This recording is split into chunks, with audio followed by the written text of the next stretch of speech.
in your lab, there'll be some type of requirement for health and safety. Keep you safe, so you know and you're aware of the hazards you're working with. It will be unique to the institution you're in, and depending on what you're working on, you might have to do additional training. You are in charge of your own safety in the lab. This means following safety guidelines and procedures, wearing personal protective equipment, and being aware of potential hazards. If you see any, you should report them to your PI. PI, again, that's the boss of the lab, is really responsible and for making sure the lab's compliant. But you have to understand your roles, make sure you have training.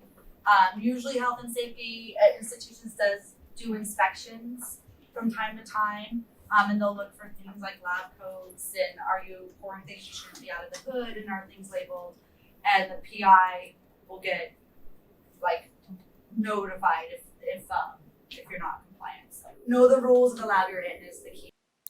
You always have a right to know about any potential hazards in your workplace. You can learn more about them through the university's chemical hygiene plan or through a lab-specific chemical hygiene plan.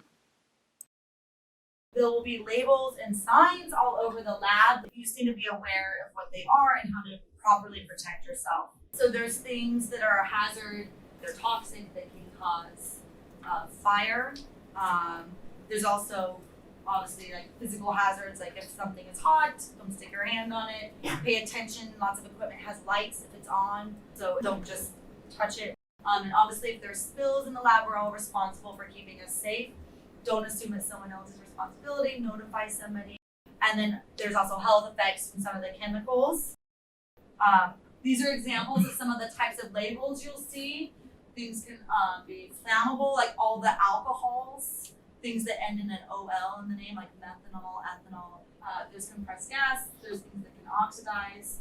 Things that are corrosive can either eat through the table or eat through your skin. So you want to be extra cautious that you have your lab coat on, that you're using gloves, and that you protect the surface that you're working on. But the health hazards as well, so the big exclamation's a skin irritant. Some things that you don't think would be an irritant, when they're in a super concentrated form, they will be. And for the most part, these things, you wash. If you get it on you, you'll start to get red and you immediately go to the sink. If you are using a chemical with a skull and crossbones on it, make sure you know and you talk with your mentor and you understand, should I be wearing a mask? Do I need to use this under the chemical fume hood? And then you'll see things that are environmental hazards.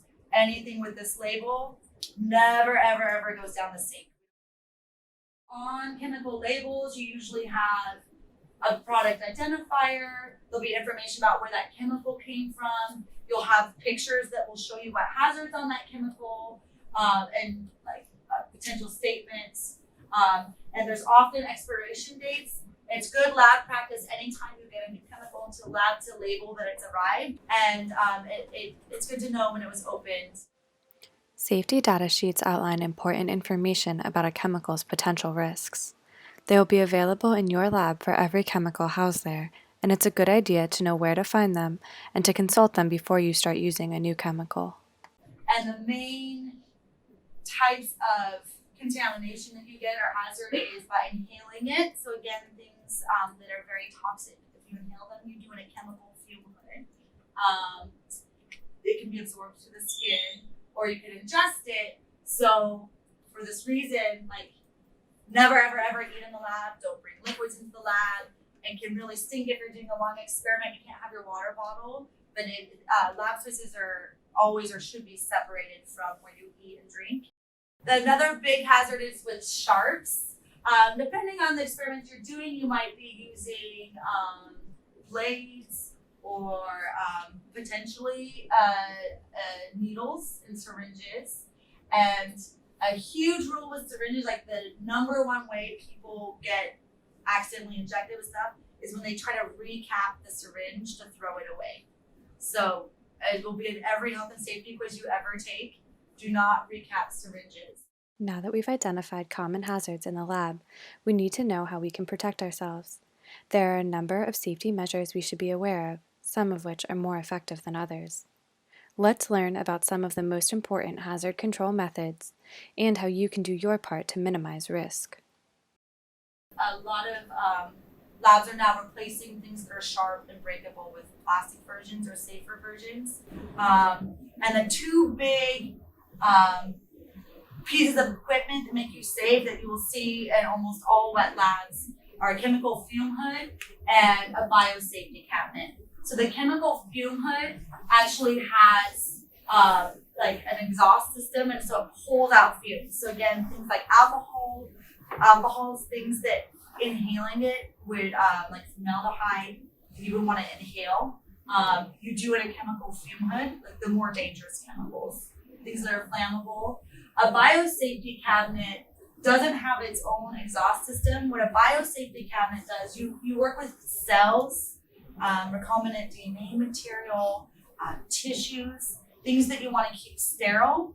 And a biosafety cabinet keeps air circulating, and it creates essentially a curtain of air between what's inside the cabinet and what's outside the cabinet. They are calibrated so that you keep this, it's called a sash, this glass door in front of it. And they're calibrated so when you turn them on, they're supposed to be at a certain height, and that keeps the airflow properly and things, the fumes or the biological material from essentially escaping. So usually you'll hear alarms if you don't have it at the right height. When they're not in use, you keep these closed. You shouldn't be storing a lot of chemicals in there, especially flammable and explosible chemicals that can explode. You don't want to be carrying open containers. When you're transporting between labs or in public spaces, you want to use carts. You want to make sure they're capped. And again, a lab will have like standard operating procedures. And then big things, especially in the summer, you need long pants, you need your toes covered. Why do you have your toes out in my lab? But you don't want to spill or drop things on your feet and hurt them. And you want to keep your skin covered. A thing I always did in the summer when I want to wear shorts to work because it's 100 degrees is I would bring scrubs for a pair of pants to just throw on over when I was in the lab. We're going to practice this when we're in the lab. We're always going to have on our safety glasses, our lab coats, and our gloves. The goggles, I know Columbia's rule used to be whenever you're pouring liquids, you have to have goggles. For my company, you have to have them on whenever you step into a lab. So even people that deliver equipment have to put on goggles. There's different types of gloves. Some gloves, when you're working, I've worked with more dangerous chemicals that can eat through plain gloves. So you have to wear more protective gloves. There's a proper way to remove gloves so you don't get stuff all over you. You don't want to touch common surfaces with your gloves, even if you know they're clean. Other people don't. And if you've been touching the lab bench, you don't know if someone spilled something and didn't clean it up fully. And then you don't want to go touch door handles and elevator buttons. So generally, you don't want to be walking around in the hallways with your gloves. So if you're exiting the lab, you remove your gloves. For fire safety, the main thing I want to say, because this is something they check all the time at Columbia and it's important, label all of your liquids. If you have even a bottle that's distilled water, you want to make sure you label on the outside what that chemical is, and you can't use the chemical name. So for ethanol, you can't say ETOH, you write out ethanol. And the reason for this is if there's an emergency, there's two reasons. If there's an emergency and the fire department has to come in and they see all these bottles of clear liquid, they don't know if that's ethanol, which is highly flammable, or just water, and it makes the scene much more dangerous for them and chaotic. So you must label every time you make a liquid, basically, that you're going to store and cap with your initials, the date, and the name of the chemical inside. Water, you can write H2O because every fireman will know that H2O is water. And then the other thing is, again, labs have lots of people coming in and out, and things get dropped and come back to. So you'll see shelves and shelves of buffers and reagents that are made, and it's you want what it is, your initials and the date. So again, people can know, can I use this buffer? Was it made 1 year ago? Was it made a week ago? So anything you're making and stacking up on a shelf, you always want those things for organization as well. And if I can't use it, I'm going to dispose of it. I need to know how I'm going to dispose of it. If it had ethanol in it, I can't put it down the sink.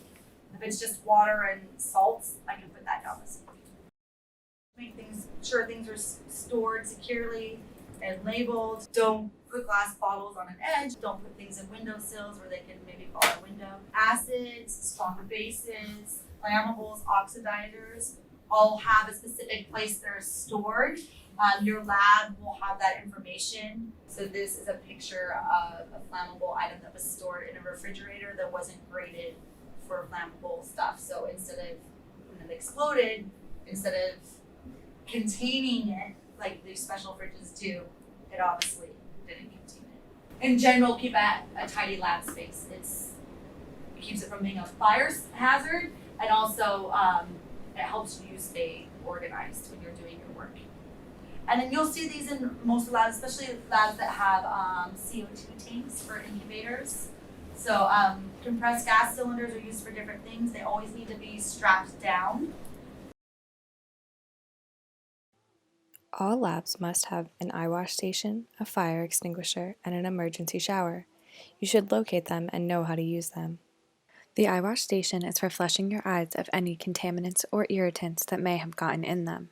The overhead emergency shower is used if your skin or clothing comes into contact with harmful chemicals that could cause significant lasting damage, like strong acids. You will know if one of the chemicals you're using falls into this category.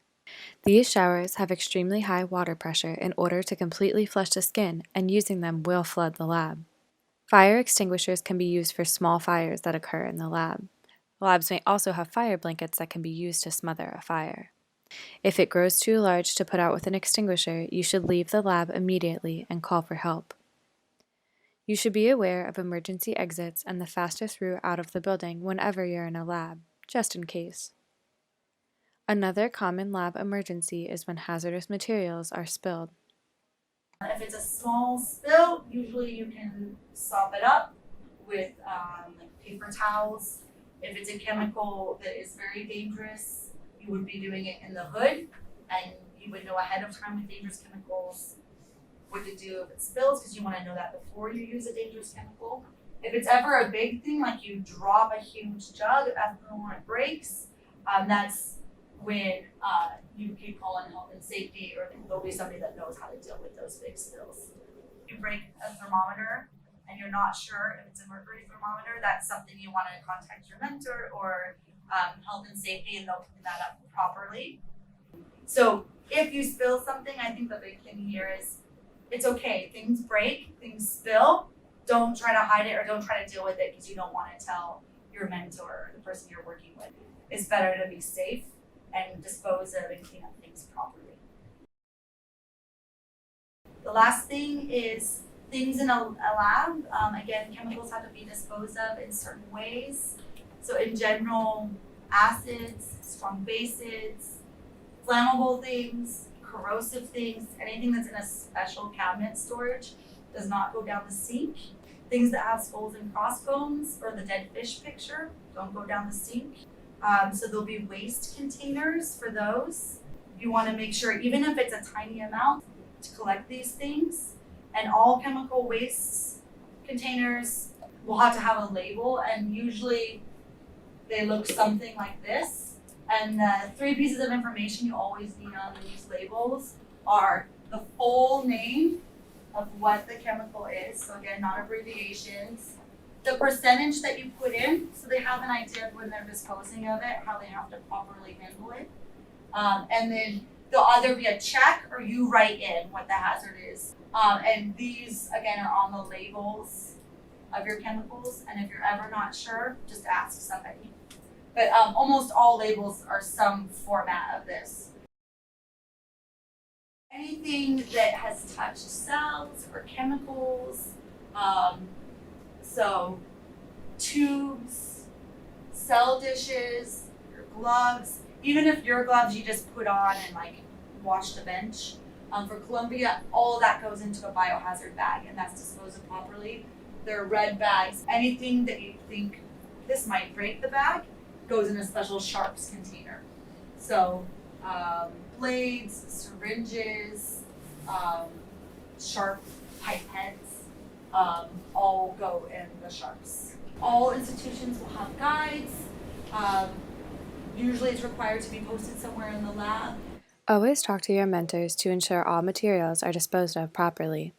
Remember that your safety is your responsibility, so take the time to learn the hazards and safety features of every new research facility you go into.